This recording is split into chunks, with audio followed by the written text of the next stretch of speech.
Assalamualaikum warahmatullahi wabarakatuh. Apa kabar Sobat Beyond Education semuanya? Semoga kita dalam keadaan yang sehat walafiat. Pada kesempatan kali ini kita akan membahas sesuatu yang sedang viral lagi nih. Nah, mudah-mudahan dengan apa yang kita bahas, terutama para orang tua di luar sana mendapatkan cara baru untuk kita dapat mendidik anak-anak kita dengan jauh lebih baik. Baik Pak Afi, apa yang ingin kita bahas Pak? Baik Pak, ini ada sebuah kasus yang cukup membuat kita mengelus-elus dada Pak. Jadi ada seorang anak, ya sebetulnya sih dibilang anak, tapi bukan anak kecil banget ya, anak yang sudah besar lah gitu, sudah sepertinya dia sudah sekolah usianya sih usia SMA. Itu dia anak dari pemilik usaha toko roti. Nah ini lagi viral banget karena anak itu dilihatin lagi marah-marah di sebuah video, mungkin pakai HP atau CCTV, saya kurang paham. Itu sudah marah-marah terus lempar kursi. Yang dilempar itu adalah pegawai dari toko roti itu, pegawai orang tuanya. Iya. Dia ini cuma anak ya, dia bukan pengusaha rotinya, dia cuma seorang anak dari anak bos, kasar gini ya, anak bos lah. Anak bos. Iya, anak bos. Jadi pegawai bosnya dilempar pakai kursi sama sambil dia bertahan dimarahin dulu, nangis. Dilihat videonya itu udah nangis Pak, nangis. Dan itu perempuan Pak. Iya. Si anaknya laki-laki, si pegawai yang dilempar kursi itu perempuan. Wah itu udah viral banget, dan ya karena ada kaitannya sama masalah isu-isu ras begitu juga akhirnya jadi makin panas ini Pak. Makanya saya berharap sih mudah-mudahan ini cepat selesai ya, karena jangan sampai ini menjalar jadi ke isu rasis Pak. Gitu. Oke, jadi ya ini sih Pak, kalau yang saya lihat dari video pendek tersebut ya, ini anak memang kurang ajar Pak, jujur aja. Ini anak yang nggak tahu diri. Dia bukan seorang pemilik usaha, dia juga nggak menggaji karyawannya, tetapi dia berbuat semena-mena sama pegawai bapaknya. Nah ini Pak, hal ini kalau dibiarkan ya, misalnya kita punya anak yang model kayak begini oleh orang tuanya, saya yakin Pak, itu anak semakin besar bisa menjadi bumerang bagi kedua orang tuanya. Keluarganya. Usaha toko roti juga bisa tutup Pak kalau ntar orang tuanya meninggal. Pasti, ini kan menjadi mulut ke mulut Pak. Apalagi netizen se-Indonesia tuh paling benci sama orang yang sotoy kayak begini. Songong. Ya. Ya ini gimana Pak? Ini anak kan bukan anak kecil Pak ya, kalau yang saya lihat ya. Badannya besar. Emang usianya berapa kalau Pak Afi pikir? Kalau usianya saya lihat sih kayak usia anak SMA lah. Ya saya nggak tahu ya, soalnya tampaknya juga rada tua. Jadi maksud saya bukan, ya bisa dibilang anak remaja juga gimana ya? Ya udah lebih besar di remaja lah, di atas remaja lah, menuju dewasa. Itu, menuju dewasa. Seharusnya anak yang seusia itu Pak, sudah memiliki etika dalam berperilaku. Sedikitnya dia tahulah bagaimana cara berperilaku yang tepat di dalam kehidupannya. Nah, tapi kalau sudah seusia dia masih nggak bisa memperlakukan orang lain dengan cara-cara yang baik, apalagi nanti dia semakin tua, Pak. Saya yakin perilakunya semakin menjadi-jadi. Nah, ini kita sebagai orang tua nih mesti sadar. Kita jangan cuman bisa gedein badannya anak kita saja gitu ya. Tetapi kita juga memikirkan bagaimana cara anak kita ini berperilaku. Kalau tidak ditanamkan sejak kecil Pak, bagaimana anak kita ini berperilaku yang benar, akan sulit Pak ketika dewasa anak kita ini paham cara berperilaku yang benar itu seperti apa. Nah, inilah kalau kita sebagai kedua orang tua ini hanya sibuk cari uang, tapi lupa mendidik anak. Nah, ya, saya melihat Pak, kenapa banyak anak yang kurang ajar di luar sana? Itu bukan karena faktor lingkungan, Pak. Faktor lingkungan hanya kecil lah, kalau menurut saya, nggak terlalu besar. Kenapa? Kalau orang tua ini bisa mendidik anak-anaknya. Mendidik di sini bukannya hanya sekedar menyekolahkan, Pak ya. Tetapi bagaimana kita menanamkan perilaku yang baik kepada anak-anak kita sejak mereka kecil.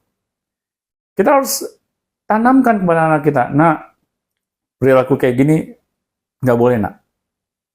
Kamu kalau melakukan hal ini berarti kamu tidak paham etika. Ya. Cara memperlakukan orang lain seperti ini, nak. Ajarkan sopan santun, Pak. Dan ketika anak kita salah sejak dia kecil, harus kita tegur. Nggak bisa kita biarkan saja, Pak. Kita anggap lumrah gitu. Anak misal kurang ajar sama orang lain. Apalagi orang lain yang dianggap kastanya di bawah kita. Kalau saya bisa ngamuk, Pak, kalau masalah hal-hal kayak begituan. Dengan anak saya sendiri ya. Saya selalu pahamkan anak saya, nah, semua manusia itu sama di mata Tuhan. Nggak ada yang beda. Yang membedakan kita dengan yang lain itu malahan bagaimana cara kita berperilaku. Ya. Berperilaku yang paling benar lah. Itu yang paling baik di mata Tuhan. Jadi kamu jangan semena-mena, nak, sama orang lain. Nah, kadang kita lupa, Pak, mengajarkan hal ini. Kita pikir sekolah yang akan mengajarkan hal ini. Nah, ternyata di sekolah hanya diajarkan pendidikan akademis. Boro-boro mengajarkan budi pekerti. Nah, akhirnya kapan anak kita mendapatkan pelajaran budi pekerti, Pak? Kalau bukan di rumah. Nah, ini yang saya lihat kan orang tuanya malah jadi penonton, Pak, di video itu. Bukannya marahin tuh anak, kek. Ya. Kalau saya, Pak, wah, nggak bisa, Pak. Saya bakalan marahin tuh anak saya, Pak. Karena tidak pantas, Pak, kita mengecilkan orang lain. Ya, kan kemarin kita sudah ini ya, ada fenomena Gus Miftah ya. Itu kan kita dipertontonkan bagaimana kita tuh seperti menganggap remeh, Pak, orang yang di bawah kita. Nah, ini sekarang di depan orang tuanya, Pak. Ya. Si anak melempar bangku kepada karyawan karena dia tidak dipenuhi kemauannya. Ini kan sangat remeh-temeh, Pak. Masa sih dengan istilahnya hal seperti itu anak kita tuh bisa ngamuk-ngamuk, Pak? Menurut Pak Hafiz ini bagaimana, Pak? Apa pantas, Pak, perilaku anak yang seperti itu? Kalau dia sudah sampai berbuat se-ekstrim itu, maksudnya anggaplah melempar kursi dan mencederai ya. Karena kalau di beritanya saya baca sampai berdarah itu kepala pegawai perempuan itu. Mana dia perempuan, mana dia pegawai, di situ mau cari nafkah, mau kerja, dilempar pakai kursi, dan dia bukan orang, ya kalau bapaknya masih mending nih, saya udah ngegaji kamu kerjanya nggak beres, marah gitu. Ini anaknya kan, which is anaknya mau minta apa urusan. Saya nggak, kalau si pegawai merasa, saya kan nggak ada urusan sama kamu gitu, saya kerja di sini, kerja di toko, dan urusan sama bapak kamu. Bener ini anak ngapain mau manfaatin saya? Dia secara secara hukum ataupun secara norma kemanusiaan biasa pun dia boleh menolak permintaan anak itu gitu kan, karena ya misalnya anaknya nyuruh sini ini bersihin sepatu gua misalnya, itu kan bukan kewajiban dia. Bukan kewajiban dia kerja di toko roti dan dia digaji bawah bapaknya gitu kan. Nah, tapi kalau dia sampai berbuat seperti itu berarti kalau menurut saya ini anak pasti dimanjakan, Pak. Di cara mendidik itu ini anak manja. Anak yang semua kemauannya diturutin, apalagi mungkin bapaknya kan punya toko, ya mungkin kalau menurut orang awam pasti ini orang kaya lah gitu kira-kira, orang kaya atau orang berada gitu kan, orang berada, anak minta apa aja diurusin, kalau misalnya dia bilang, tolong, ini dong, anterin makanan gua, tolong ini sepatu gua kotor, cuciin, atau pokoknya dia bisa nyuruh-nyuruh seenaknya. Nah itu mungkin selama ini sama orang tuanya diaminkan saja, gitu, maksudnya ya udah dibiarin aja lah, nih anak mungkin saya nggak tahu ini anak tunggal atau bukan, tapi cara mendidiknya kayaknya seperti itu, sehingga anak ini tidak mempunyai rasa empati, atau mungkin juga tidak tahu mana yang benar mana yang salah. Menurut dia mungkin itu kelakuan yang benar-benar aja gitu. Jadi ya saya nggak 100% nyalain anak itu juga, karena bisa jadi dia merasa nggak apa-apa, gue juga dari dulu gue kayak gini gitu kan, sama orang tua gue nggak apa-apa tuh, gue dari dulu waktu dari masih kecil gue udah nyuruh karyawan bapak gue, terus mereka nurut-nurut aja, mereka nggak ada yang ngelawan, kok ini sekarang ada yang ngelawan nih, lu nih satu nih, gue sambit juga nih, kan dipikirnya bisa jadi kayak gitu, ya kan? Iya, Pak, bener banget, Pak. Kalau saya sih ngelihat ini kayak fenomena orang kaya, Pak, yang dia itu memanjakan anak-anaknya. Dia pikir dengan cara memanjakan anak-anaknya itu bisa menjadi orang-orang yang memiliki kebanggaan gitu ya kepada dirinya. Nah, padahal Pak, dengan cara kita memanjakan anak-anak kita itu sama saja Pak, kita mematikan masa depan mereka Pak. Karena apa? Kalau kita penuhi semua keinginan anak-anak kita dengan cara kita manjakan, bagaimana Pak anak kita ini memiliki daya juang Pak, ya, untuk meraih masa depannya. Ini anak masih untung Pak, masih ada orang tuanya. Kalau orang tuanya udah nggak ada gimana? Bagaimana dia bisa survive Pak? Kalau pola cara dia memperlakukan orang lainnya seperti itu, ada nggak yang mau bakalan kerja sama dia? Iya, nggak ada yang mau. Tutup deh tokonya kan, nggak Nah, mungkin itu. dia bisa mengoperasikan sendiri kan? Benar, benar. Nah, jadi memang benar kata Pak Afi, kita nggak menyalahkan anak ini 100% Pak ya. Meskipun dia juga tetap salah Pak. Iya, dia salah pasti. Nah, tetapi kedua orang tuanya ini harus ngaca gitu Pak. Selama ini cara lo mendidik anak bagaimana? Lo kan orang kaya. Masa orang kaya nggak memiliki akses ke ilmu pengetahuan?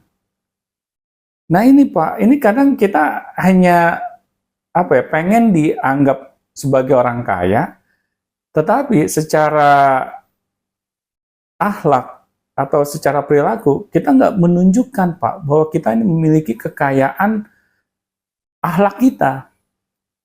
Jadi seharusnya semakin kita kaya Pak, akhlak kita juga harus semakin kaya. Jangan dibalik gitu. Semakin kaya, semakin kita songong. Nah akhirnya kita akan mempersulit kehidupan kita pribadi Pak. Kalau cara-cara kita seperti itu, mana ada Pak orang-orang yang mau bekerja Pak sama kita. Ya kalau kita sendiri nggak punya perilaku yang menyenangkan misalnya, pasti orang-orang akan menjauh Pak. Nah ini kan seharusnya orang tuanya paham Pak. Ketika anaknya dari kecil ya memiliki tanda-tanda kayaknya kurang memiliki empati sama orang lain, seharusnya sebagai orang tua kan menegur, jangan membiarkan. Kadang orang kaya ini Pak, saking dia sayang sama anaknya, dia lupa Pak dalam mendidik anak, terutama perilakunya. Dia biarkan saja kayak model anak yang istilahnya nggak memiliki sopan santun. Nah, padahal kan kita dihargai oleh orang kebanyakan Pak, itu karena kita punya apa, atau kita memiliki perilaku apa sih Pak?